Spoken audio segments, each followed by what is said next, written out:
So y'all are crazy. Hindi, so look at, hello mga arik furat. So for today's video is meron tayong pineapple. Hindi siya pineapple. So nakikita ko kasi kay Brett Manak na kumakain siya ng mga gantong fruit. So na-temptate. Hindi, at alam niyo ba kung ano yung sasawsawan natin. So i-fill muna natin siya. So ayan. I-add natin to kasi kanina, hindi naman season ngayon ng hindi naman season ngayon ng dito, ng mga mangga. Pero may mga manggang tinda doon kanina. So ang talim naman ng na to, feller.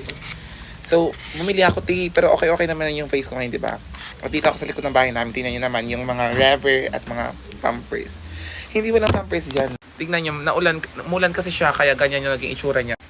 Ay, tignan nyo, umulan kasi, kaya ganyan, medyo siya, dark. Huy, hindi. So, FFL natin siya. Tapos kanina, alam nyo magkano yung kilo na to? 180 per kilo.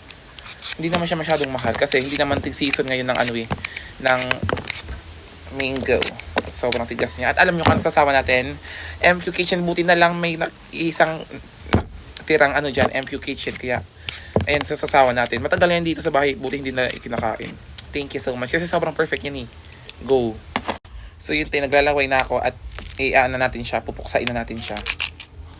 At ito siya. Pero before that, wala tayong lalagayan. Go. Give me some flate. Y'all. Sobrang uwi ka. I love you so much. And I love you. So, ayan. Ito na ang ating plate. So, ilalagay na natin to ng MQ bago. Ito siya. Ganyan siya. So, dito natin siya ganito. Siya? Chili garlic siya. So, ipofot natin to. Dito, ayan. Yes! I'm so excited. Damihan natin. Kasi feel ko masasarapan tayo dito. Ayan. Ayan, tingnan mo. Ito siya. Tapos, iti-taste natin siya. Sakto lang yung sweetness nito.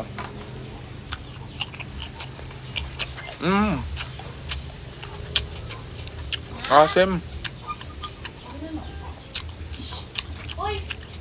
Parang perfect. One more.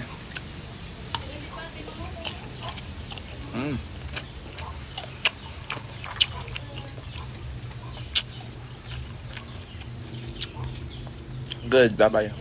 Awesome.